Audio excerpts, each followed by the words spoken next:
Most maps are designed to show you where things are. But this map, it shows you where things go to die.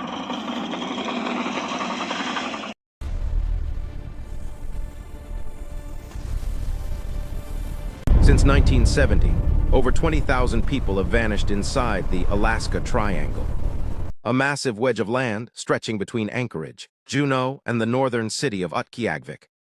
You are twice as likely to go missing as anywhere else in the United States. If these people were all in one city, it would be the size of a major town just gone. Why is this specific map so deadly? Look at the terrain. We're talking about 32,000 square miles of the last frontier. This isn't just forest, it's a vertical labyrinth of the Utqiagvik Mountains. Hidden glacial crevasses and dense, prehistoric woods where the sun doesn't rise for weeks in the winter. Many people don't realize that much of this land is unmapped at ground level. We have satellite data, but once you step under the canopy of the Tongass National Forest, you are in a place where search and rescue radios often hit dead zones. In the Triangle, your GPS isn't a lifeline, it's a gamble. Some researchers believe there is a dark pyramid buried underground near Denali, a massive stone structure rumored to be larger than the Great Pyramid of Giza. They claim it emits a frequency that interferes with navigation. Whether it's a secret government site or an ancient relic, the interference is documented by the FAA. It's not just hikers. The Triangle has a hunger for metal. In 1950, a military C-54 Skymaster with 44 people on board vanished without a single trace. No debris, no oil, no bodies. But the most chilling part, modern pilots still report magnetic declination, where their compasses swing up to 30 degrees off course the moment they enter the Triangle's border. But here is the information the travel brochures won't tell you. The Triangle doesn't just take the weak, it takes the experts. In 2012, a world-class marathoner vanished during the Mount Marathon race, a 3-mile run with thousands of spectators. He was seen near the summit, and then he was nowhere. Not a footprint was found in the mud. Search teams often report a heavy silence in the Triangle. Birds stop singing, and wind seems to die down right before someone is reported missing. Locals call it the hush of the North. It's the feeling that the land is holding its breath, waiting for its next victim. Is it just the brutal nature of the North, or is there something beneath the ice, pulling us in to understand the map? We have to look at the monsters, both scientific and legendary. Before we unlock the parts in our file, make sure you've joined our investigation team by hitting that subscribe button. If this mystery is already chilling you, drop a like on the video. October 16, 1972. The eyes of the United States government turned toward the frozen wilderness of Alaska. This wasn't because of a war or a resource discovery. It was because the second most powerful man in the House of Representatives had just vanished. Boggs was a giant in Washington. He was the House Majority Leader and had served on the Warren Commission. He wasn't just a politician, he held the keys to the kingdom. When his twin-engine Cessna failed to arrive in Juneau, the silence from the cockpit was deafening. What followed was the largest search and rescue operation in American history. We aren't talking about a few local rangers. The Pentagon authorized 400 aircraft, including high-tech SR-71 Blackbirds and U-2 spy planes, to crisscross 32,000 square miles of the Triangle. The search lasted 39 days. They looked for smoke, for twisted metal, for the orange glow of a life vest. In conditions like these, metal reflects light. It should have been easy to spot against the white snow. But the Triangle didn't give up a single bolt. It was as if the plane had entered a different dimension. The route from Anchorage to Juneau takes you directly over the Utqiagvik Mountains. This is a place where weather can change in seconds. Pilots call it the cauldron. But Boggs pilot Don Jontz was legendary. He had thousands of hours of Alaskan flight time. He knew the risks. Investigators later found that there was no distress signal. No mayday. The plane was equipped with radio gear. Yet it went silent instantly. If the engines had failed, Jontz would have had time to glide and call for help. The total lack of communication suggests something catastrophic. or something supernatural happened in the blink of an eye.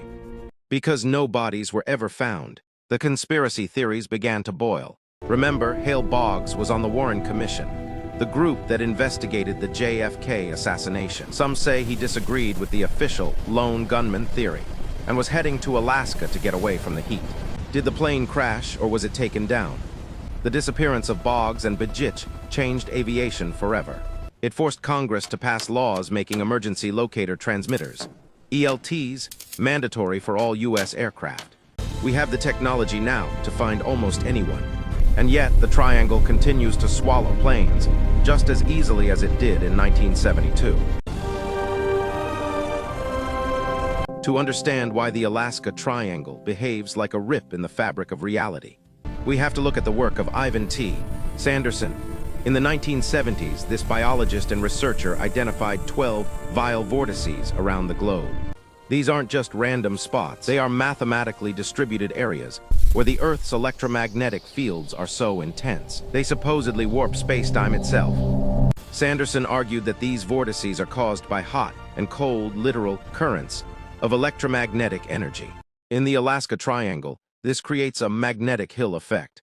Think of it like a massive, invisible wave that can grab a compass needle or a 50-ton aircraft and throw it completely off course.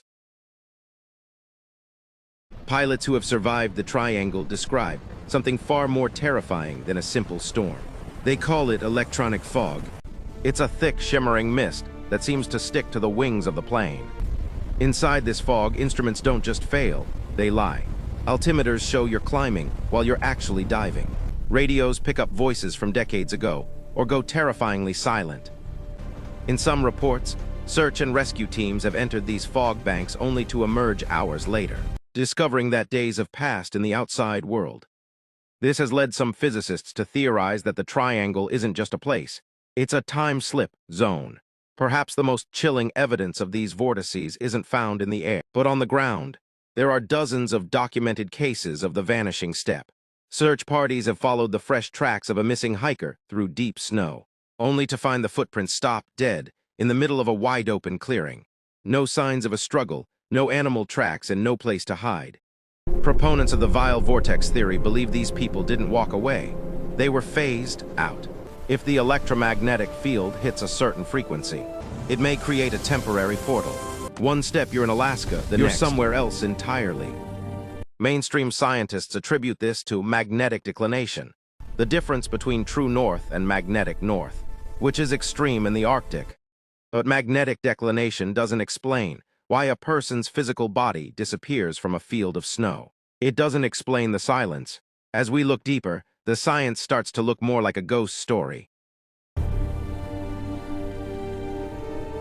To the Tlingit people, the Kushtaka isn't just a monster, it's a spiritual predator, translated as land-daughter man. This creature doesn't just want your life, it wants your soul. Its primary weapon is psychological warfare. It doesn't just wait in the shadows. It approaches you as a friend, a kinsman, or even a lost child. The Kushtaka is said to emit a very specific, high-pitched three-part whistle, low-high-low. Tlingit elders warn that if you hear this whistle while alone in the woods, you should never whistle back. To answer is to invite the creature to find you. Why is the Kushtaka so feared? Because of what happens if it saves you. In many legends, the Kushtaka finds a traveler freezing to death and uses illusions to show them visions of their family and a warm fire. While the victim is distracted, the creature transforms them into a fellow Kushtaka. Skeptics often dismiss the Kushtaka as a boogeyman story to keep children away from dangerous rivers. But modern cryptozoologists have noted a strange overlap between Kushtaka sightings and Bigfoot encounters. In 2013, reports in the town of Bethel described a 10-foot hairy man-beast that could move through water as fast as a boat. Witnesses often report a rank, fishy smell and a terrifying, human-like scream right before a disappearance, whether it's a biological unknown or a spiritual entity. The consistency of these reports across thousands of years is something science has yet to explain. If you find yourself in the triangle, the old ways suggest only 3 things can ward off a Kushtaka: fire, copper, and the presence of dogs. It's a reminder that even in our modern world of satellite phones and GPS, the ancient inhabitants of Alaska still rely on the same protections their ancestors used 10,000 years ago. As of 2026, the numbers continue to climb. Despite our thermal drones, satellite tracking, and global connectivity, Alaska remains the only place in America where you can truly be erased. But the mystery isn't just in the missing bodies, it's in the health of those who come back. Survivors often report triangle fever, a state of total disorientation, memory loss, and a terrifying feeling of being watched by something not quite human. In a state with more missing persons reports than anywhere else in the U.S., the silence of the North is its most powerful weapon. It doesn't just take your life, it tries to take your sanity first. In the end, the Alaska Triangle reminds us of a humbling truth. No matter how much we map the world, there are still corners of this Earth that belong to the unknown. Some places aren't meant to be conquered. They are meant to be respected. Thanks for watching. We'll dive into another mystery very soon. Until then, stay safe, stay tuned.